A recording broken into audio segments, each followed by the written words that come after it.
ओम श्री परमात्मने नमः। गुरुर्ब्रह्मा गुरु विष्णु गुरुदेवो महेश्वर गुरु साक्षात् परब्रह्म तस्मै श्री गुरवे नमः। नारायणं नमस्कृत्य नरं चैव नरोत्तमं देवीं सरस्वतीं व्यासं ततो जयमुदीरये।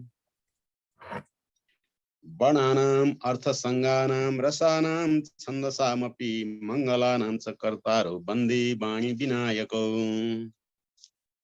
समस्त ऋषि महर्षिहरू र भगवान गणेश र व्यासलाई प्रणाम गर्दै यहाँ हजुरहरू सबैजनालाई मेरो हार्दिक नमन। हामीहरूले महाभारत ग्रन्थको सुरुवात गर्दै गर्ने क्रममा अब आज पनि यो श्रृङ्खलामा आइरहेका छौँ कि महाभारत भनिएको छ यसलाई महत्वात् भारवत्वात् महाभारतमुच्यते निरुक्तम अस्य हि वेदो सर्व पापै प्रमुच्यते। महत्व र भारवत्वको कारणले गर्दा नै यसलाई महाभारत भनिएको। यसमा केवल कथा मात्र नभइकन विशिष्ट ज्ञान उपाख्यान आख्यान उपाख्यान आदि इत्यादिको मिठो संयोजन भएको छ। त्यसैले भगवान व्यासले 4 वेदको अतिरिक्त महाभारतको जब कल्पना गर्नुभयो यो पञ्चम वेद भनेर नामै दिनुभयो। हामी अस्तिको श्रृङ्खलामा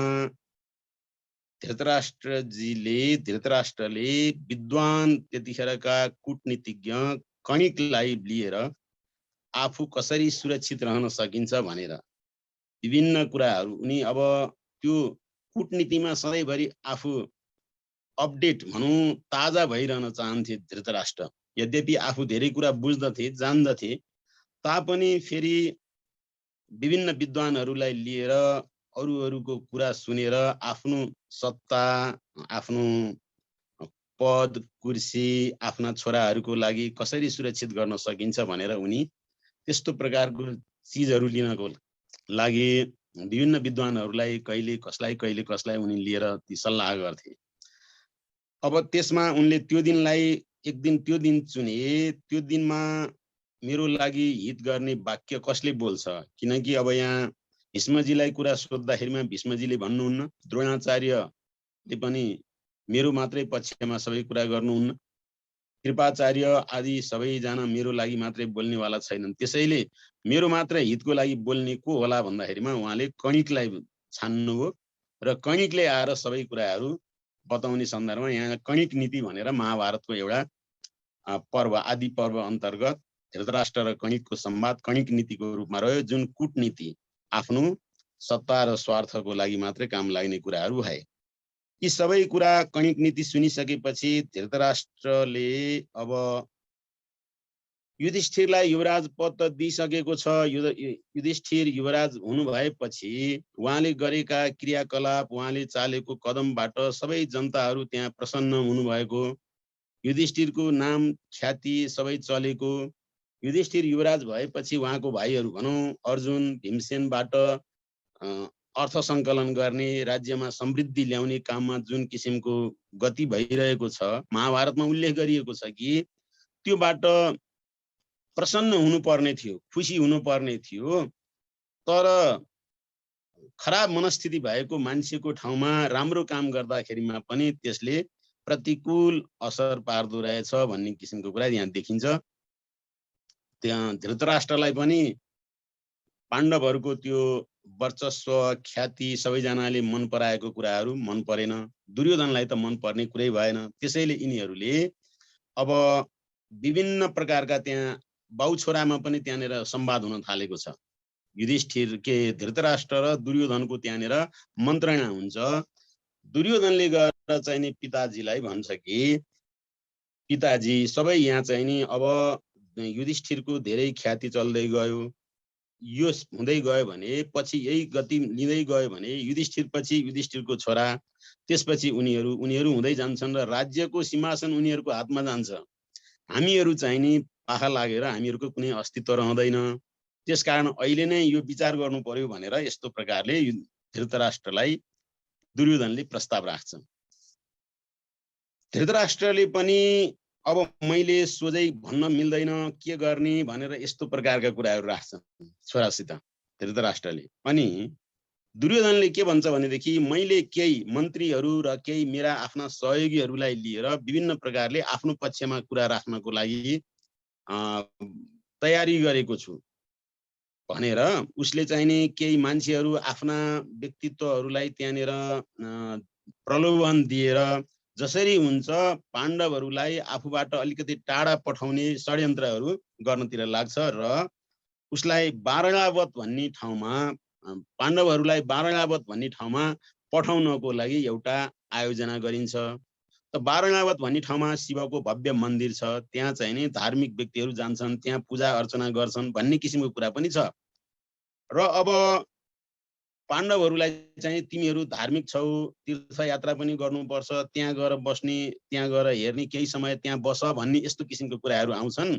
र राज्यमा केही मान्छेहरूलाई सहर गल्लीतिर यसरी फैलाइएको हुन्छ कि पाण्डवहरू जसलाई भेट हुन्छ ती मान्छेहरूले भन्छन् कि तपाईहरु अझै बारणावत जानुभएको छैन, तपाईहरु अझै बारणावत जानुभएको छैन भन्ने किसिमका प्रश्नहरू राज्यका ती अरू मान्छेहरूले सोध्न थालेका हुन्छन्। पाण्डवहरू अत्यन्त बुद्धिमान हुनुहुन्छ, विवेकी हुनुहुन्छ र कुरा त बुझ्नुहुन्छ, तर पनि किन यो भइरहेको छ भन्ने किसिमको कुरा हुँदै गर्दाखेरिमा त्यहाँनिर अरूहरूले होइन विदुरजीले चाहिँ ती सबै कुरा बुझेर बडो राम्रोसँग सम्झाउनुहुन्छ। भनिन्छ विदुरजी चाहिँ के त भने धर्मी चार्थे च कुशलु लोभ क्रोध विवर्जित दीर्घदर्शी समप्रिय पुरुणाम च हितेरत। विदुरजीलाई त्यसरी चिनाइएको छ। त उहाँ ती सबैजनाको हित, पाण्डवहरूको पनि हित चाहने व्यक्ति कोही हुनुहुन्छ भने एक पक्ष त्यहाँनिर विदुरजी हुनुहुन्छ। त उहाँले चाहिँ यहाँ अब हामीहरू तिमीहरूको लागि अत्यन्त प्रतिकूल अवस्था छ, त्यसैले त्यहाँ जानु, सुरक्षित साथ रहनु र विशेष गरी आगोबाट बडै सुरक्षित रहनु भन्ने यस्तो प्रकारले चाहिँ नि उहाँले संकेत गर्नुहुन्छ विदुरजीले त्यहाँ। र पाण्डवहरू पनि ल अब जाने भनेर धृतराष्ट्रको कुराहरू कहीँ पनि अहिलेसम्म पाण्डवहरू कसैले पनि धृतराष्ट्रलाई उल्लङ्घन गर्नुभएको छैन, धृतराष्ट्रको वचनलाई। किनभने पाण्डवहरू अत्यन्त धार्मिक, आफ्नो पिताको आज्ञा मान्ने, पितापछि आफ्नो माताले जे भन्नुहुन्छ त्यो कुरा मान्ने, त्यसपछि आफ्नो ज्येष्ठ पिता भनेर धृतराष्ट्रले जे भने तापनि सबै कुरालाई स्वीकार गर्दै गर्दै गइरहनु भएको छ। कुनै ठाउँमा पनि त्यो जवाफ लगाउने, के कसो भनेर प्रश्न गर्ने कुरा कहिल्यै पनि पाण्डवहरूबाट भइरहेको हुँदैन यहाँनिर। र पाण्डवहरूलाई पठाइन्छ त अनि दुर्योधनको षड्यन्त्रमा दुर्योधन, दुशासन, शकुनी र कर्ण यी चारजनाको मिलोमतो र प्रपञ्चमा त्यतिखेरको निर्माण कार्य गर्ने पुरोचन नाम गरेको जुन व्यक्ति छ उसलाई भनेर बारणावतमा एउटा लाक्षागृह लाहाले ज्वलनशील पदार्थबाट बनिएको भवन बनाइन्छ। अनि पाण्डवहरू जानुहुन्छ र एउटा जुन आश्रममा बस्नुहुन्छ त्यहाँ त ती पुरोचनका व्यक्तिहरूले तपाईहरुको लागि यो ठाउँ होइन, यहाँ राजाहरू बस्ने भनेर त्यो चाहिँ नि अब त्यो महलमा लगेर राखिन्छ। त्यहाँ जाने बित्तिकै त्यहाँको त्यो वासनाहरू, त्यो भवनको त्यो सुगन्धबाटै थाहा हुन्छ कि यो साँच्चै चाहिँ नि पहिले जुन संकेत गरिएको थियो, विदुर काकाले जुन भन्नुभएको थियो त्यो कुरा यहाँ भएको रहेछ भन्ने किसिमले उहाँले बुझ्नुहुन्छ। साथसाथै विदुरजीले पाण्डवहरूको रक्षाको लागि खनक यानी खन्ने मान्छे, सुरुङ खन्ने खालको मान्छेलाई पनि त्यहाँनिर पठाउनुहुन्छ र पुरोचनसँग उसको संवाद गराइन्छ। संवाद गर्ने सन्दर्भमा पुरोचनसँग ती खनकले के भन्छन् भनेदेखि यो दरबार मतलब यो भवनको बाहिरीपट्टि एउटा ठुलो पोखरी बनाउनु पर्यो ताकि पानीको चाहिँ नि उ होस् भन्दाखेरिमा पुरोचनले भाग्न पनि नसक्ने, ल ठिकै छ त्यस्तो भयो भने हुन्छ भन्ने किसिमले त्यो सल्लाह अनुसार नै लाक्षागृहको वरिपरि खन्नको लागि मतलब पानी जमाउनको लागि त्यो खन्ने पोखरी जस्तो किसिमले वरिपरि खन्ने त्यस्तो किसिमको व्यवस्था गर्ने भनेर त्यहाँनिर सल्लाह हुन्छ। र दिउँस त्यो खनकले बाहिरी भाग खनेको हुन्छ भने राति त्यो गृहबाट भाग्नको लागि त्यहाँनिर सुरुङ खन्ने काम गरिएको हुन्छ। त्यो कुरा त्यो सुरुङको माटो बाहिर नदेखियोस् भन्नको लागि पोखरी खन्ने किसिमको त्यो गरिएको हुन्छ, महाभारतमा उल्लेख गरिएको छ। त अब त्यहाँनिर त्यो भिल्ल जाति जो मांस भक्षण गर्ने मदिरापान गर्ने त्यस्ता प्रकारका व्यक्तिहरू पनि त्यहाँ रहेछन्। त तिनैका चाहिँ ती व्यक्तिहरू एउटा 5 जना बच्चा सहितको चाहिँ त्यो भिल्लिनी पनि त्यहाँनिर आएर बसेको हुँदो रहेछ। अनि पुरोचनले आगो लगाउनु भन्दा पहिला नै त्यो सबै आफ्नो तयारी भएपछि भीमसेनले आफैले पुरोचनले बस्ने भवनमा र आफ्नो त्यो भवनमा आगो लगाएर आफूहरू त्यहाँबाट बचेर त्यहाँबाट बाहिर निस्किनुहुन्छ। अनि पाण्डवहरू त्यहाँबाट बाहिर गएपछि उहाँहरू नदी तरेर अर्को ठाउँमा जानुहुन्छ। अनि त्यो ठाउँमा गएपछि भीमसेनलाई असाध्यै ग्लानि हुन्छ कि म यति पुरुषार्थी छु, यति बलवान छु, यति छु, यति हुँदै पनि हामीले यस्तो दुःख किन भोग्नु परेको। यो दाजुले गर्दाखेरि दाजु चाहिँ अब क्रोधै गर्नुहुन्न। युधिष्ठिरले चाहिँ नि अब त्यहाँनिर अलिकति पनि आज्ञा दिने हो भनेदेखि क्रोधमा चाहिँ नि अब उनीहरूले गरेको व्यवहारमा चाहिँ नि आफू पनि त्यस्तै किसिमले गर्ने हो भनेदेखि केही गर्न सकिन्थ्यो भन्ने किसिमको त्यो भीमसेनलाई लाग्छ। अत्यन्त दुःख गाह्रो भएको अवस्थामा भीमसेनले आफ्ना ती आमा सहित 4 जनालाई बोकेर लिएर जानुहुन्छ। पानी खान मन लागिरहेको हुन्छ कुन्ती मातालाई। अनि असाध्यै थकित र ग्लानि भएर चाहिँ उहाँहरू त्यो जङ्गलमा पुग्नुहुन्छ। त्यो बेलामा भीमसेनले आफ्ना भाइहरू र आमालाई त्यहाँ राखेर, दाजु भाइलाई त्यहाँ राखेर, आमालाई त्यहाँ राखेर पानी लिनको लागि भनेर केही पर जानुहुन्छ। र अब आफ्नै त्यो वस्त्रमा चाहिँ आफूले पानी पिउनुहुन्छ। अनि आफ्नै वस्त्रमा भिजाएर पानी ल्याउन लाग्दाखेरिमा त्यहाँ सबैजना निदाएको देख्नुहुन्छ भीमसेनले। त त्यो अवस्थामा निदाएको अवस्थामा अब किन बोलाउनु त, एकछिन आराम होस् भनेर भीमसेन पहरेदारको रूपमा त्यहाँ बस्दै गर्दाखेरिमा त्यही जङ्गलमा हिडिम्बासुर नाम गरेको राक्षस बस्दो रहेछ। हिडिम्बासुरले अब के गर्यो भन्नु होला भनेदेखि त्यहाँनिर मान्छेहरूको त्यो गन्ध आएको उसलाई त्यो लाग्यो र आफ्नी बहिनी हिडिम्बालाई ल अब आज मांस भक्षण गर्न पाइने भयो, तिमी गएर त्यो लिएर आऊ भनेर यस्तो प्रकारले हिडिम्बासुरले बहिनी हिडिम्बालाई बताउँछ। अब हिडिम्बा पनि दाजुको आज्ञा अनुसार त्यो ठाउँमा खोज्दै आउँदाखेरिमा त्यही ठाउँमा आइन् जहाँ चाहिँ नि 4-5 जना मान्छेहरू सुतिरहेका छन्। 4 जना भाइहरू र आमा, एकजना बुढी आमा सुतिरहनु भएको छ। एकजना पुरुष चाहिँ नि वरिपरि चाहिँ नि पहरेदारको रूपमा त्यहाँ बसिरहेका छन्।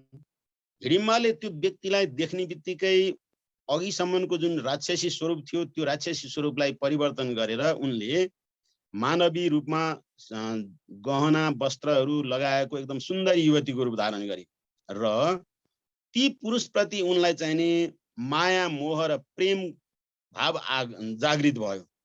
उनले गएर भनिन् कि यहाँ मेरो दाजु हिडिम्बासुर बस्छन्, उनले मलाई यसरी चाहिँ नि मांस भक्षण गर्नको लागि मारेर तिमीहरूलाई ल्याऊ भनेर भनेका हुन्। त्यसैले तिमीहरू अब यहाँबाट भाग्नु पर्छ।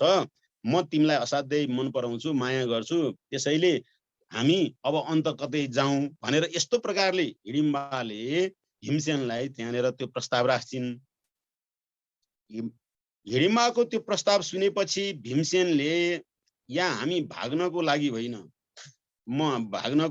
र म त्यो राक्षससँग हिडिम्बासँग डराएर सुतिरहेकी मेरी आमा र भाइहरूलाई म बिउजाउनेवाला छैन भनेर यस्तो प्रकारले भीमसेनले त्यो कुरा गर्छन्। अब त्यतिकै बेला उनीहरूको त्यो कुरा भइरहेको हुन्छ।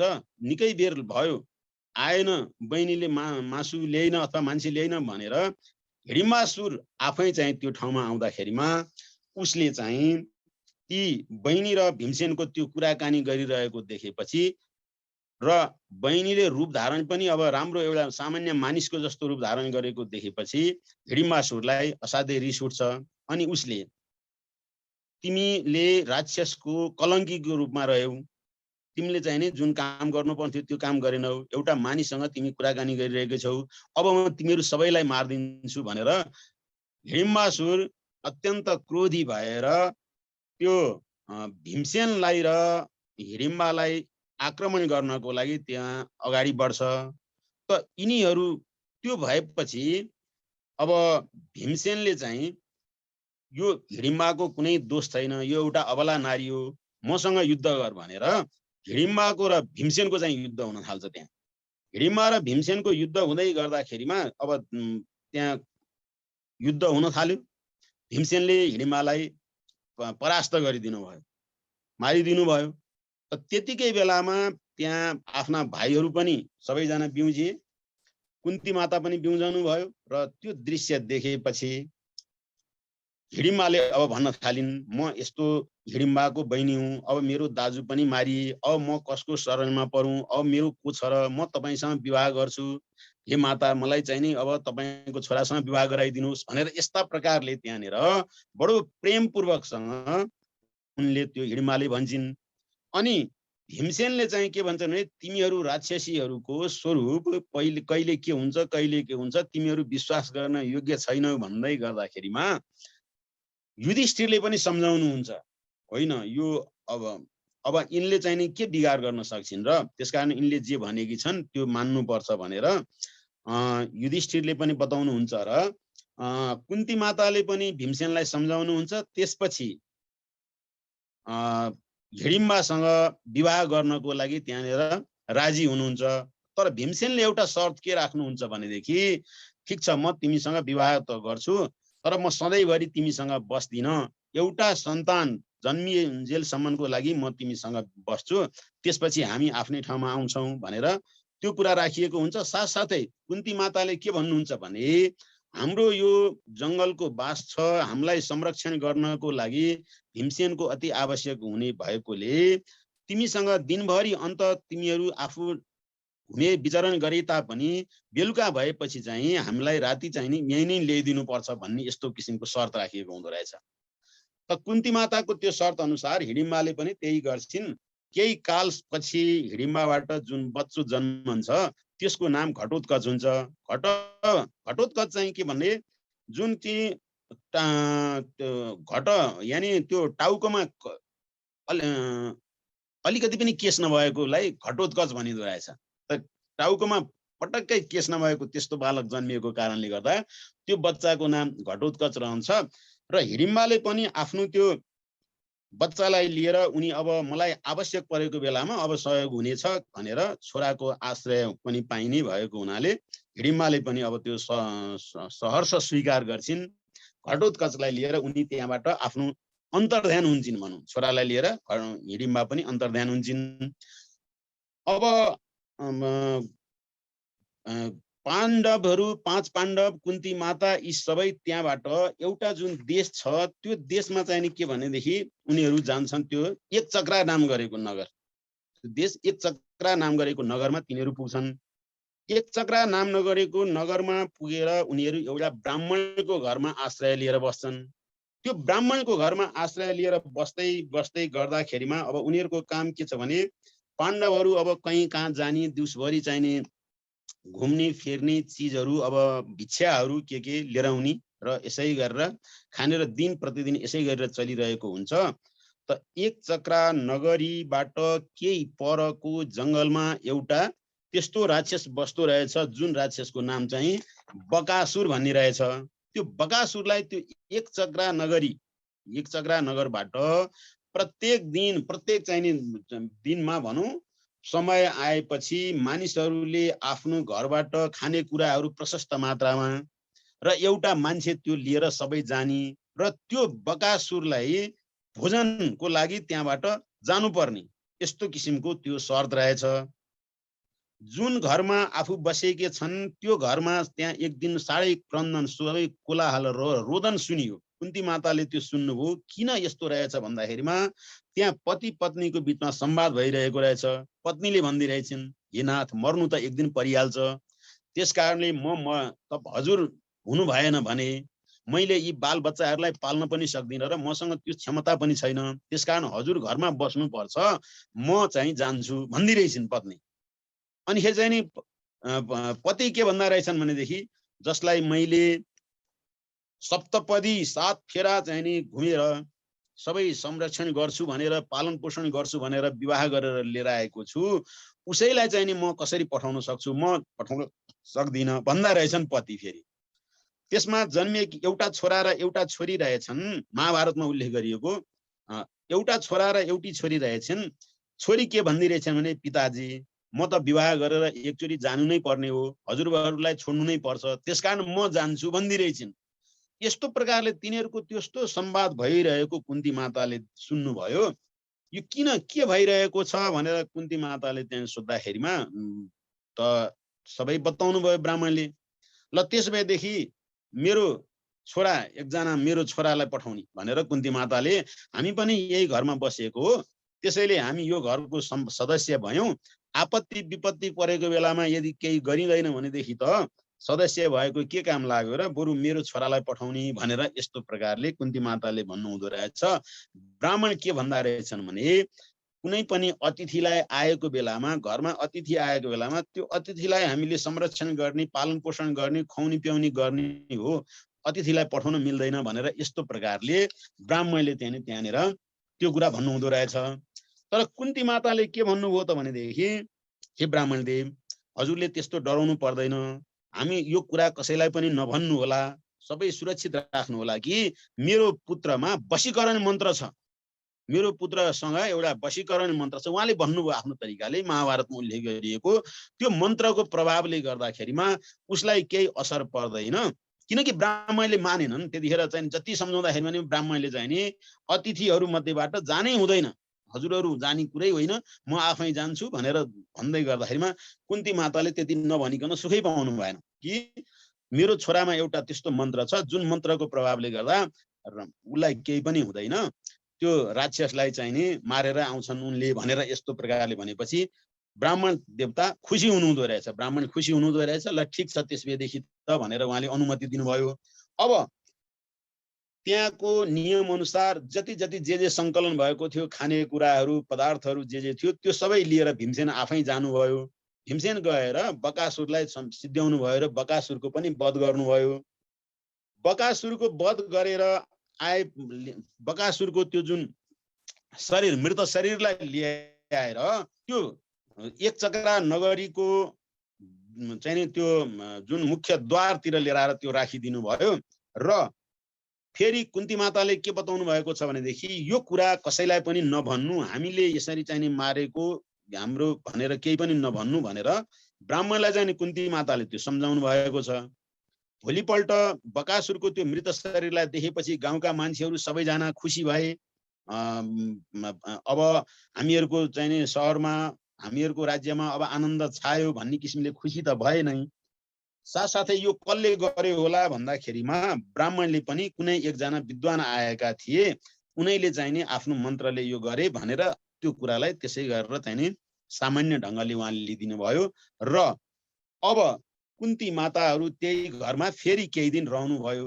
त त्यही घरमा रहँदै गर्दाखेरिमा यो कुरा गोप्य नै राखियो।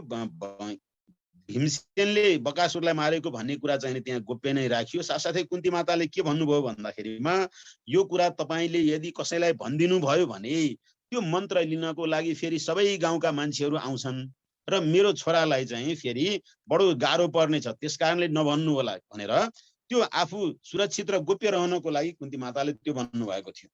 अब के भयो भन्नु होला भनेदेखि त्यो ब्राह्मणको घरमा पाण्डवहरू र कुन्ती माता जो बसिरहनु भएको थियो, त्यहाँ एक दिन फेरि एकजना ब्राह्मण आउनुभयो। अब त्यो ब्राह्मण आएर चाहिँ त्यहाँ सत्सङ्ग हुन थाल्यो त्यो घरमा। त सत्सङ्ग हुने सन्दर्भमा ब्राह्मणले चाहिँ नि के कुरा गर्नुभयो त भनेदेखि त्यो विभिन्न कहानीहरू र कथाहरू भन्ने सन्दर्भमा द्रुपदको कथा र त्यो द्रोणाचार्यको कथा सुनाउनु भयो है। त्यहाँ त्यो पाण्डवहरू आफै चाहिँ हुनुहुन्छ त्यहाँ, तर अब त्यो ब्राह्मणलाई त थाहा छैन पाण्डवहरू भन्ने कुरा, किनकि पाण्डवहरू त मारिसकेका छन् भन्ने भइरहेको छ उतातिर। अनि पाण्डवहरू र कुन्ती माता सहित त्यो ब्राह्मणको घरमा जहाँ बसिएको थियो त्यो ठाउँमा आउनुभएको नयाँ जुन ब्राह्मण हुनुहुन्थ्यो, उहाँले चाहिँ नि अब विभिन्न सत्सङ्गको सन्दर्भमा विभिन्न कथाहरू सुनाउने सन्दर्भमा द्रुपद र द्रोणाचार्यको कथा सुनाउनु भयो। द्रुपदले चाहिँ यसरी भरद्वाजको आश्रममा द्रुपद यसरी आउनु भएको द्रोणाचार्यको जन्म भएको, द्रोणाचार्य र द्रुपदको यस्तो मित्रता हुँदै गएको, पछि गएर द्रोणाचार्यले एउटा गाई माग्दाखेरिमा द्रुपदले दिनु नदिएको कारणले गर्दाखेरिमा द्रुपदको र द्रोणाचार्यको चाहिँ वैमनस्यता रहेको कुरा पनि बताउनु भयो त्यहाँनिर।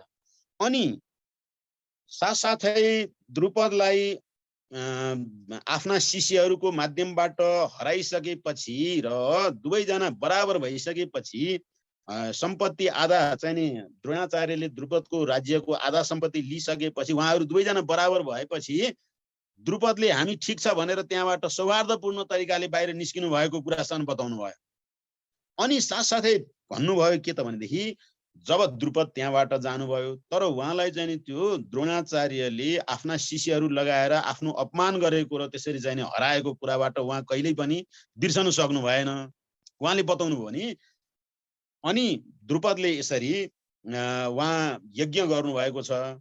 त त्यो यज्ञमा चाहिँ नि उहाँले यज्ञ गर्न को खोज्नुभयो र त्यसको लागि उपयुक्त ब्राह्मण को हुनु होला, जुन यज्ञबाट त्यस्तो किसिमको प्रतापी छोरा प्रकट होस्, जुन छोराले चाहिँ नि द्रोणाचार्यलाई फेरि के गर्न सकोस् त भन्दाखेरिमा परास्त गर्न सकोस्।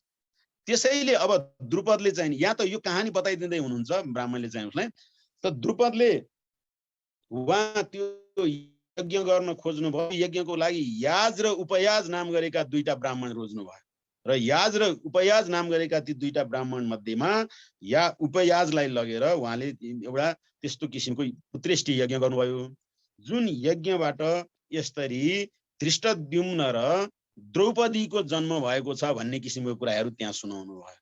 यो कुरा चाहिँ ब्राह्मणको घरमा पाण्डवहरूले त्यो सुन्नुभयो।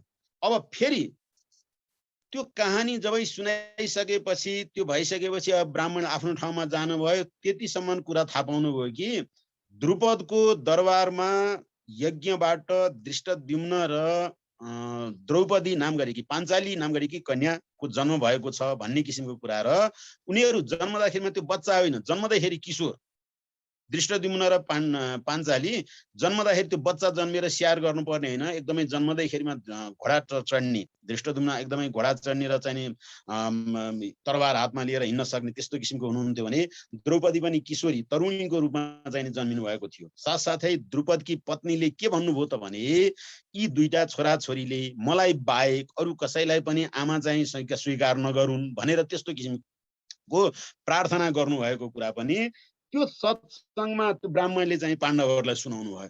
भनेपछि द्रुपदको दरबारमा यस्तो किसिमको घटना घटेको छ भन्ने किसिमको कुरा सुनाउनु भयो। साथसाथै ब्राह्मण अन्तर्धान भइसकेपछि व्यासजीको आगमन भयो।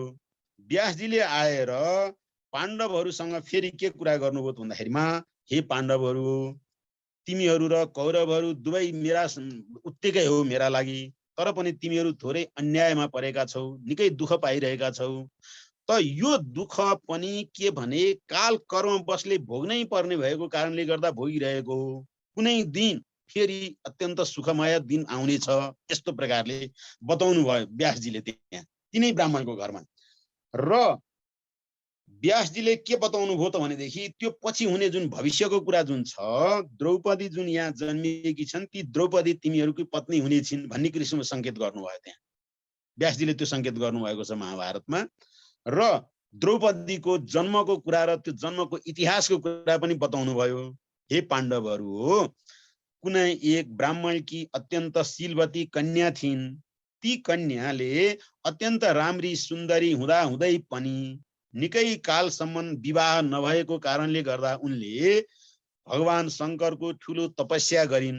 भगवान व्यास भन्दै हुनुहुन्छ त्यहाँ पाण्डवहरूलाई, यो चाहिँ पाण्डवहरूलाई भन्दै हुन्छ ती कन्याले लामो समयसम्म भगवान शङ्करको तपस्या गरिन्। तपस्याबाट भगवान शङ्कर अत्यन्त खुसी हुनुभयो र भन्नुभयो कि के वरदान चाहन्छौ, के चाहन्छौ तिमी, के को लागि तिमीले यत्रो चाहिँ भव्य तपस्या गरिरहेकी छौ भनेर भगवान शङ्करले सोध्नुभयो। त्यसपछि तिनले भनिन् के त भन्दाखेरिमा भगवान व्यास भन्नुहुन्छ पतिम देही पतिम देही पतिम देही त्रिलोचन, पतिम देही पञ्चबार चकारसा भनेर भगवान व्यास भन्नुहुन्छ कि मलाई पति दिनुहोस् पति दिनुहोस् पति दिनुहोस् भनेर यसरी 5 पटक भनेको कारणले गर्दाखेरिमा ठिक छ, तिम्रो चाहिँ नि 5 नै पति हुनेछन् भनेर चाहिँ नि भगवान शङ्करले बताइदिनु भएको थियो। तर ती कन्याले भनिन् होइन, पति त म एक चाहन्छु नि भनेर फेरि ती कन्याले भनिन्। त्यसो भन्दाखेरिमा तिमीले चाहिँ पञ्चबार 5 चोटि चाहिँ नि भनेको कारणले गर्दा धार्मिक, बलवान, शूरवीर, सौन्दर्य सब गुणले भएका यस्ता किसिमका भव्य भव्य देवताहरूको रूपमा रहेका 5 पति तिम्रो हुनेछन् भनेर भगवान शङ्करले बताइदिनु भएको थियो। र तिनै कन्या पाञ्चालीको रूपमा अहिले द्रुपदको दरबारमा जन्मिएकी छन् भनेर भगवान व्यासले यो कुरा सङ्केत गर्नुभयो। अब त्यसो भएपछि अब ल ठिक छ, भगवान व्यास पनि अब समय आएपछि तिमी त्यहाँ गएर पाञ्चालीलाई तिमीले वरण गर्नुपर्नेछ, तिम्रो पाञ्चालीसँग विवाह हुनेछ, तिमीहरू सबैले आनन्दसँग चाहिँ नि बस्न पाउनेछौ। त्यस्तै प्रकारकी दिव्याङ्गना मतलब दिव्य सुन्दरी चाहिँ नि तिम्रो हुनेछ भनेर भगवान व्यासले बताइदिनु भयो र भगवान व्यास पनि त्यहाँ अन्तर्धान हुनुभयो। अब कुन्ती माताले भगवान व्यासको कुरा पनि सुन्नुभयो। त्यो ब्राह्मणको घरमा आएर सत्सङ्ग गर्ने सन्दर्भमा ब्राह्मणले चाहिँ नि अर्का ब्राह्मणले जुन भनेको जुन कहानी कथा पनि सुन्नुभयो। ल अब हामी यहाँबाट जाउँ भनेर आफूले त्यो आश्रय लिएको घरमा धेरै धन्यवाद दिएर उहाँहरूसँग बडो खुसी साथ प्रेमपूर्वक बिदाबारी भएर त्यहाँबाट हिँड्नुभयो। अब हिँड्ने सन्दर्भमा उहाँहरू रात र दिन लगातार हिँड्नु भएको छ। रात र दिन लगातार हिँड्ने सन्दर्भमा उहाँहरू एउटा भव्य नदीमा पुग्नुभयो। त त्यो नदी तर्ने सन्दर्भमा चित्ररथ गन्धर्वले चुनौती दियो कि नदीमा यसरी राति चाहिँ नि आउने तिमीहरू को हो, आज्ञा नलिकन भनेर चित्ररथले त्यहाँनिर अर्जुनहरूसँग मतलब पाण्डवहरूसँग प्रश्न राख्यो। अनि पाण्डवहरू आफै पनि दिव्य पुरुष हुनुहुन्थ्यो, दिव्य देवताको अंश हुनुहुन्थ्यो, देवता नै हुनुहुन्थ्यो। होइन, नदीमा, हावामा, आकाशमा, यो सबै कुरामा, यो प्राकृतिक सम्पदामा कसैको पनि निजी हक हुने छैन। मतलब निजी व्यक्तिगत होइन, यो सार्वजनिक कुरा हो, यसमा चाहिँ कसैले कसैलाई रोक्न पाइँदैन भनेर यस्तो प्रकारले उहाँहरूले चाहिँ नि त्यहाँनिर त्यो चित्ररथसँग चाहिँ नि संवादहरू गर्नुभयो। मतलब त्यहाँनिर चाहिँ नि त्यो डिस्कस भनौँ वार्तालाप भयो। त चित्ररथले त्यहाँनिर आफूसँग भएको बल पराक्रमले चाहिँ नि युद्ध गर्न थाल्यो। त अर्जुनले पनि भन्नुभयो के भन्दाखेरिमा मैले परशुरामजीबाट द्रोणाचार्यले होइन द्रोणाचार्यले प्राप्त गर्नुभएको द्रोणाचार्यबाट मैले प्राप्त गरेको यस्तो किसिमको अस्त्र मसित पनि छ भनेर अर्जुनले त्यहाँ धुमधामसँग चाहिँ नि युद्ध गर्न थाल्नुभयो। र त्यो युद्धमा चित्ररथ गन्धर्वको हार भयो। अनि चित्ररथको त्यसरी हार भएपछि अब मार्न पनि सक्नुहुन्थ्यो, तर युधिष्ठिरले फेरि के त भन्दाखेरिमा मार्नु किन पर्यो र, मार्नु पर्दैन भनेर चित्ररथलाई चाहिँ त्यहाँनिर मतलब फेरि पनि जीवनदान दिनुभयो। चित्ररथले अत्यन्त खुसी भएर ओहो पाण्डव तपाईहरू साँच्चै नै धर्मात्मा हुनुहुन्छ, आफूले जितिसकेपछि पनि तपाईहरुमा यत्रो करुणा र प्रेम त फेरि पनि रहिरहेको छ, त्यसैले त तपाईहरु महान हुनुहुन्छ भनेर चित्ररथले आफूसँग भएका ती विभिन्न प्रकारका कला कौशलहरू कस्तो भन्नु होला भनेदेखि अत्यन्त दुर्बल र दुब्लो हुँदा हुँदै पनि आफ्नो शक्ति कहिल्यै नघट्ने त्यस्तो किसिमको शक्ति, खान नपाउँदा नपाउँदै र पानी तिर्खा लाग्दा लाग्दै पनि ती सबैजनालाई हैन, खान नपाउँदा नपाउँदै पानी नपाउँदा नपाउँदै पनि तिर्खा लागेकै कारणले गर्दाखेरिमा पीडित हुनु नपर्ने त्यस्तो किसिमका विभिन्न चाहिँ नि शक्तिहरू चित्ररथ गन्धर्वले दिए। अनि त्यो हुँदै गएपछि फेरि दुवैजनामा एक प्रकारको मेलमिलाप भयो। हेर्नुस् फेरि सौहार्दता भयो, चित्ररथ गन्धर्वसँग पाण्डवहरूको मेलमिलाप भयो। अनि अर्जुनले फेरि सोध्नु भयो अब चाहिँ हे गन्धर्व तपाईले हामीलाई यसरी किन चाहिँ नि युद्ध गर्न खोज्नुभयो र हामीलाई किन यसरी चाहिँ नि हामी यसै नै पनि पीडित भइरहेका छौं, फेरि तपाईले पनि आएर चाहिँ यो उसमा आएर यो ठाउँमा आएर हामीलाई फेरि तपाईले पनि पीडा दिनुभयो किन भन्दाखेरिमा चित्ररथले के भने भन्दाखेरिमा हे धर्मवीरु तपाईहरू धार्मिक हुनुहुन्छ, तपाईहरूसँग मैले यहाँ कुनै एउटा गुरु देखिन कि, हेर्नुस् है कस्तो मजाको कुरो त्यहाँनिर आउँदो रहेछ, तपाईहरूको कुनै गुरु पनि देखिन मैले, तपाईहरूको पुरोहित पनि देखिन, गुरु पुरोहित बिनाको व्यक्तित्व निसहाय हुन्छ, त्यसकारण तपाईमा त्यो एउटा अभिभावकको रूपमा, गुरुको रूपमा, पुरोहितको रूपमा तपाईहरूको आफ्नो कोही हुनुपर्छ, त्यो छैन, त्यही कारणले गर्दा मैले आक्रमण गरेको। हे तपति नन्दन, गुरु नभइकन हुँदैन, पुरोहित नभइकन हुँदैन भनेर भन्नुभयो। अर्जुनलाई एकदमै उलायो, म त कौन्तेय हुँ, कुन्ती नन्दन हुँ, तपाईले किन तपति नन्दन भन्नुभयो भनेर अब आयो। अब यहाँनिर महाभारतको फेरि विशेष मिठो चाहिने रोचक कथा भगवान व्यास लेख्नुहुन्छ। त वैशम्पायन जनमेजयलाई भन्नुहुन्छ कि हे राजन, जब चित्ररथ गन्धर्वले महात्मा अर्जुनसँगको संवादमा तपति नन्दन भनेपछि अर्जुनले तपति नन्दन किन भनेर सोध्नुभयो। त्यसपछि भन्नुभयो कि हे महाबाहो, पुरु वंशमा महाराज ऋक्षका छोरा सम्वरण थिए। हामीले अघिल्लो महाभारतको यो जुन वंश परम्परामा यो कुरा आइसकेको छौँ नि त, यदु तुर्वसु अनु द्रुयु र पुरु हैन, यी चाहिँ अनि यही पुरु वंशमा चाहिँ पुरुका छोराहरू मध्येमा महाराज ऋक्ष हुनुभयो, ऋक्षका छोरा सम्वरण हुनुभयो। तिनै सम्वरण अत्यन्त सूर्यको भक्त हुनुहुन्थ्यो। अब अलिकति इतिहास बताउँदै हुनुहुन्छ।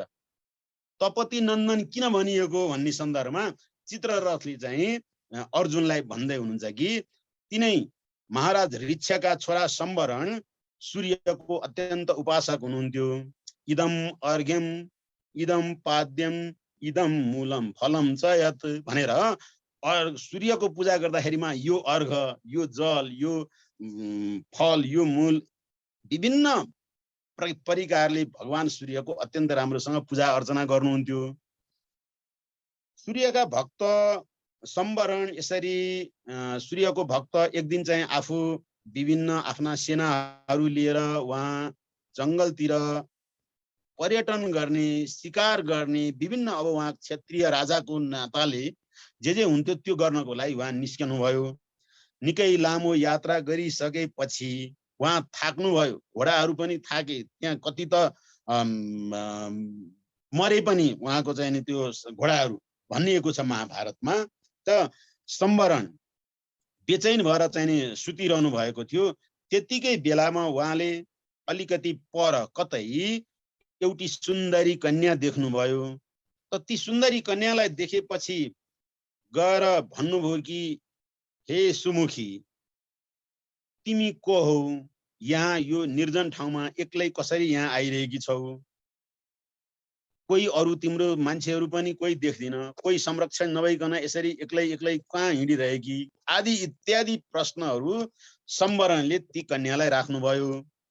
ती कन्याले सम्वरणले त्यसरी कुरा गर्दै गर्दै गर्दाखेरिमा ती सुन्दरीलाई चाहिँ के भयो भने लाज लाग्यो जस्तो भयो, डराए जस्तो भएर उनी त्यहाँबाट तत्काल चाहिँ बिजुली चम्के जस्तो भएर त्यहाँ अन्तर्ध्यान भइन्। उनी त्यसरी अन्तर्ध्यान भएपछि सम्वरणलाई त झनै चाहिँ एकदमै पीडा भएर उनी त झन् बेहोस र मूर्छित भए। त्यो कन्यासित त्यति बोलेका थिए, बोल्दाखेरि कन्या अन्तर्ध्यान भइन्। त्यो भएपछि उनी झन् मूर्छित भए। उनी मूर्छित भएर त्यहाँ ढलेकै अवस्थामा फेरि ती कन्या कतैबाट आइन् र भनिन् कि हे राजन, तपाईँ यसरी मूर्छित हुनु हुँदैन। तपाईँ जस्तो चाहिँ विद्वान, तपाईँ जस्तो धार्मिक, तपाईँ जस्तो प्रतापी, तपाईँ जस्तो योग्य व्यक्ति यति सानो सानो कुरामा मूर्छित हुनु हुँदैन भनेर चाहिँ नि सम्झाउन थालिन् तपतिले। अनि त्यसो भनेपछि सम्वरणले के भने त भनेदेखि त्यहाँनिर महाभारतमा लेखिएको छ, भक्तम माम सीता पाङ्गी न परित्यक्तुमर्हसि त्वं हिमां प्रीति योगेन त्रातुर्मर्हसि वामिनी। एउटै श्लोक छ नि, यो श्लोक दुई तीनटा श्लोक चाहिँ नि दुई तीन ठाउँमा चाहिँ नि महाभारतमा भगवान व्यासले दोहोऱ्याउनु भएको रहेछ। त्यसैले यो दोहोऱ्याएको कारणले गर्दा र दुई तीनचोटि पढेको कारणले मलाई आएको हुनाले हजुरहरूलाई पनि सुनाइदिइहालेको मैले हैन। त यो चाहिँ कहाँनेरि भनेदेखि दुष्यन्त र शकुन्तलाको संवादमा पनि यही नै कुरा छ। दुष्यन्त र शकुन्तला भने दुष्यन्तले यस्तै भन्नुहुँदो रहेछ। अनि सम्वरणले पनि तपतिलाई भन्नुहुँदो रहेछ कि त्यो प्रेम प्रसङ्गका कुराहरू छन् यहाँ। हे सीता पाङ्गी, हे राम्री आँखा नयन भए कि म चाहिँ नि तिमीलाई प्रेम गर्छु। भक्तम माम सीता पाङ्गी न परित्यक्तुमर्हसि, मलाई न त्याग। अनि भन्नुहुन्छ गान्धर्वेण विवाहेन मामुपेहि वराङ्गने विवाहनामि रम्भुरु गान्धर्वम श्रेष्ठमुच्यते। उतातिर दुष्यन्तले पनि त्यस्तै भन्नुभएको शकुन्तलालाई, यहाँ ऋक्ष के सम्वरणले पनि तपतिलाई त्यही भन्नुभएको भएर अनि यो चाहिँ नि श्लोक चाहिँ नि त्यो मिठो पनि लाग्यो मलाई। अनि त्यो भनेपछि अनि चाहिँ नि त्यहाँनिर तपति के भन्नुहुन्छ भनेदेखि म यदि चेदस्ति मे प्रीतिर याचस्व पितरम मम भनेर म चाहिँ नि हे राजन म चाहिँ नि एक्लै मात्रै होइन, म पिताकी छोरी हुँ, मेरो पिता हुनुहुन्छ। यदि साँच्चै तपाईँ मलाई प्रेम गर्नुहुन्छ भने मेरो पितासँग याचना गर्नुहोस्, मेरो पितालाई गएर तपाईँ चाहिँ भन्नुहोस् भनेर। अब मेरो पिताको त भन्दा सूर्य भगवान, अब सूर्य भगवानलाई चाहिँ नि गएर सम्वरणले कसरी भन्ने? त्यसपछि ल तपाईलाई यदि साँच्चै नै मेरो प्रीति छ, म प्रति तपाईको चाहना छ र मतलब मलाई तपाईँ चाहनुहुन्छ भने मेरो पितासँग गएर माग्नुहोस्, किनभने तपाईँ जस्तो ज्ञानी विद्वान वीर धार्मिक व्यक्तित्वलाई पति बनाउन पाउनु मेरो लागि पनि गौरवको कुरा हो भनेर तपतिले त्यहाँ भन्नुहुन्छ। त त्यसो भनेर तपति त्यहाँ अन्तर्धान हुनुहुन्छ। अब तपति अन्तर्धान भएपछि फेरि महाराज सम्वरण फेरि बेहोस हुनुहुन्छ। हेर्नुहोस् है, नदेख्ने बित्तिकै बेहोस। अनि त्यसो भएपछि राजाका वरिपरि गएका अहिका ती जुन थिए, ती जुन आफ्ना जुन सैनिकहरू, ती खोज्दै खोज्दै आउँदा त सम्वरण त्यहाँ फेरि बेहोस भएर बस्नु भएको। अनि पानी छम्किनी ओर्नी गरेर त्यहाँनिर विभिन्न हावा दिएर सम्वरणलाई बिउताए। त अब सम्वरणलाई त्यो बिउताएपछि किन के भयो भन्दाखेरिमा यसरी चाहिँ मलाई तपतिले यसो भनिन् र यहाँबाट उनी गइन्, अब उनी नभइकन म बाँच्न सक्दिनँ भनेर यस्तो भन्न थाले सम्वरणले। अब के गर्ने त भन्दाखेरिमा त्यसबे हाम्रा गुरु हुनुहुन्छ वशिष्ठजी, अब वशिष्ठजीलाई गएर भन्नु पर्यो, किनभने इन्द्रियहरू सम्पूर्ण इन्द्रियहरूलाई बसमा राखेकै कारणले गर्दा उहाँको नाम वशिष्ठ भएको हो। त उहाँ अत्यन्त चाहिँ नि संयमित हुनुहुन्छ, अत्यन्त पुरुषार्थी हुनुहुन्छ। उहाँले चाहिँ नि गर्न नसक्ने केही कुरा छैन। कयौं-कयौंचोटि उहाँले चाहिँ नि आफ्ना 100वटा छोरालाई विश्वामित्रले सिद्ध्याउँदाखेरिमा पनि उहाँमा कहिल्यै क्रोध आएन। उहाँले चाहेको भए ती सबैवटा छोराहरूलाई यमराज कहाँ गएर फेरि ल्याउन सक्नुहुन्थ्यो, तर उहाँले त्यसो पनि गर्नु भएन, किनभने यमराजको नियमलाई उल्लङ्घन गर्नु हुँदैन भन्ने पनि उहाँलाई थाहा थियो। विश्वामित्रलाई उहाँले दण्ड दिन सक्नुहुन्थ्यो, त्यो पनि उहाँले केही गर्नु भएन। यति संयमित र यति भव्य व्यक्तित्व हुनुहुन्छ वशिष्ठ, उहाँले जे पनि गर्न सक्नुहुन्छ। त्यसकारण वशिष्ठकोमा जाउँ, किनभने महाराज सम्वरणको गुरु पुरोहित पनि उहाँ नै हुनुहुन्छ। अब आफ्नो पुरोहित नै त्यस्तो हुनु भएपछि के गर्न सकिँदैन र भनेर ती सबै सेनाहरूले सल्लाह दिएपछि सम्वरण महाराज सम्वरण वशिष्ठकोमा जानुभयो र वशिष्ठलाई गएर सबै आफ्ना ती सबै वेदनाहरू व्यक्त गर्नुभयो। वशिष्ठले पनि ल राजन केही समय धैर्य गरेर पर्ख भन्नुभयो र आफू आफ्नो ब्रह्म तेज ब्रह्म योग ब्रह्म बलको कारणले गर्दाखेरिमा सूर्यकोमा गएर भगवान सूर्यलाई प्रार्थना गर्नुभयो कि हे भगवान, हजुरकी कन्या तपति जो चाहिँ सावित्रीकी बहिनीको रूपमा अहिले छिन्, उनलाई चाहिँ महाराज सम्वरणले चाहना गर्नुहुन्छ, उहाँसँग विवाह गरिदिनु पर्यो भनेर वशिष्ठले भगवान सूर्यसँग गएर भन्नुभयो। सूर्यले पनि ल ठिक छ भनेर वशिष्ठकै जिम्मा लगाइदिनु भयो र पठाइदिनु भयो। साँच्चै नै सम्वरण बसिरहेको ठाउँमा नै वशिष्ठजीले ल्याइदिनु भयो कि तपतिलाई, र अनि तिनै तपतिबाट महाराज कुरुको जन्म भयो। सम्वरण र तपतिबाट महाराज कुरुको जन्म भयो। अनि तिनै कुरुको वंशमा चाहिँ नि तपाईहरू आउनु भएको कारणले गर्दा मैले तपाईलाई तपति नन्दन भनेको हुँ। त ब्राह्मण र पुरोहित गुरुको महत्व कस्तो रहेछ, गुरु पुरोहितलाई कहिल्यै पनि छोड्नु हुँदो रहेछ र आफ्नो एउटा परिवारमा भव्य चिन्तक विद्वान ज्ञानी ब्राह्मणलाई पुरोहितको रूपमा हामीले राख्नुपर्छ भन्ने किसिमको कुराको संकेत यहाँ महाभारतमा उल्लेख गरियो। र यहाँनिर चित्ररथले बिना काममा पनि भनौँ अब बेकाममा अब आइरहेका पाण्डवहरूमाथि आक्रमण गर्नुको पछाडि पनि के त भन्दाखेरिमा गुरु र पुरोहित नभएको अवस्थामा चाहिँ नि कसले पनि आक्रमण गर्न सक्छ भन्ने किसिमको संकेत पनि महाभारतमा यहाँनिर देखाइयो। र यसरी चित्ररथले अर्जुनलाई त्यसो भन्नुभयो। अब अर्जुनलाई एक प्रकारले त्यत्रो आफ्नो इतिहास महाराज कुरुको जन्म आफ्नो चाहिँ पिता पुर्खाको जन्मको बारेमा थाहा भयो र तपतिको नन्दन भनेर मलाई सम्बोधन गर्नुको कारण के हो भन्ने किसिमको कुरा पनि सुन्नुभयो। अनि त्यसो भएपछि फेरि अर्जुनलाई के जिज्ञासा लाग्यो त भन्नु होला भनेदेखि, हे गन्धर्व, तपाईले जुन कुरा बताउनु भयो वशिष्ठको बारेमा यस्ता व्यक्तित्व भनेर, आखिर वशिष्ठ हो को हुनुहुन्छ, वशिष्ठको बारेमा मलाई अझै राम्रोसँग बताइदिनुस् न भनेर फेरि चाहिँ नि यदि अर्जुनले त्यहाँ फेरि जान्न खोज्नु भयो कि चित्ररथसँग। अनि चित्ररथले वशिष्ठको बारेमा फेरि बताउन थाल्नुभयो कि वशिष्ठ भगवान ब्रह्माका मानस पुत्र हुनुहुन्छ, उहाँकी पत्नी अरुन्धती हुनुहुन्छ, उहाँहरू वनमा बस्नुहुन्छ र कुरु वंश मतलब चन्द्रवंश सूर्यवंशका धेरै धेरै व्यक्तित्वहरूलाई चाहिँ नि उहाँहरूले पालन पोषण र उहाँहरूले को संरक्षणमा राख्नु भएको छ। वशिष्ठ त्यस्ता व्यक्तित्व हुनुहुन्छ जसले चाहिँ नि के भने एक पटक गाधी महाराज गाधीका छोरा विश्वामित्र मतलब तपाईको चाहिँ नि के भने कुशीका छोरा गाधी, ती गाधीका छोरा विश्वामित्र जो राजा थिए, विश्वामित्र राजा भएको बेलामा उनी आफ्ना सेनाहरूलाई लिएर फेरि त्यसै गरी विचरण गर्ने सन्दर्भमा जंगलतिर गएका थिए। जुन बेलामा उनीहरू वशिष्ठको आश्रममा पुगे। वशिष्ठको आश्रममा पुग्दाखेरिमा वशिष्ठले असाध्यै सत्कारपूर्वक प्रेमपूर्वक विश्वामित्रहरूलाई सत्कार गर्नुभयो र वशिष्ठको आश्रममा जुन नन्दिनी कामधेनुकी बाछी कामधेनुकी छोरी नन्दिनी जुन गाई थिइन्, ती गाईको प्रतापले गर्दाखेरिमा विश्वामित्रसँग आएका ती हजारौं सेनाहरूलाई भोज्य भक्ष्य पेय चोष्य, भक्ष्य भोज्य पेय चोष्य भने मतलब पिउनको लागि खानको लागि चुस्नको लागि सबै मिल्ने प्रकारले चाहिँ भोजनहरू चाहिँ सब तयार गर्नुभएको थियो वशिष्ठजीले।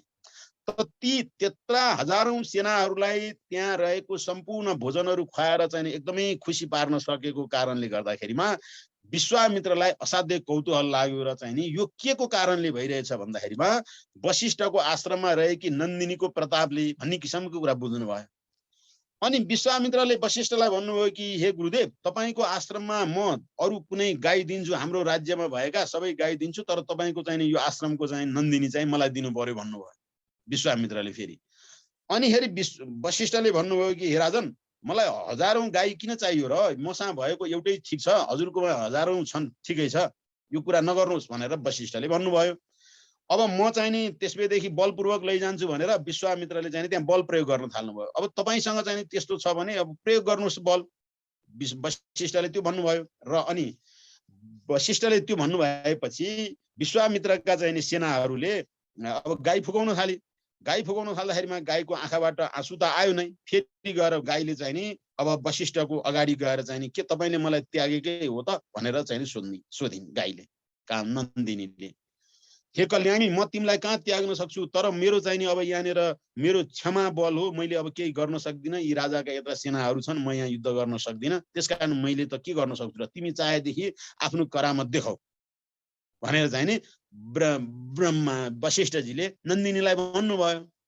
ए त्यसले तपाईले मलाई त्यागेको होइन, तपाईकोमा त म छँदैछु नि भनेर नन्दिनीको अब त्यहाँनिर शरीरबाट विभिन्न प्रकारले चाहिँ अब त्यहाँनिर विभिन्न सेनाहरू निस्किए र विश्वामित्रको सेना र नन्दिनीको सेना वशिष्ठको सेनाको बीचमा चाहिँ युद्ध हुँदाखेरिमा विश्वामित्रको सेना त के टिक्न सक्थ्यो र, त्यहाँ एकैछिनमा चाहिँ सबै ध्वस्त भए। त्यसपछि विश्वामित्रले भने दिग्बलम क्षत्रिय बलम ब्रह्म तेजु बलम बलम, महाभारतमा आएको श्लोक मध्ये यो दिग्बलम क्षत्रिय बलम ब्रह्म तेजु बलम बलम भनेर चाहिँ भन्नु वास्तवमा यो क्षत्रिय बल वास्तवमा धिक्कार रहेछ, ब्रह्म तेज यानी ब्रह्म बल पो वास्तवमा बल रहेछ भनेर अब मलाई यो राज्य केही पनि चाहिएन, सब कुरा चाहिँ नि विश्वामित्रले त्याग्नु भयो र उहाँ चाहिँ फेरि ठुलो तपस्या गरेर ब्रह्मर्षि बन्नुभयो।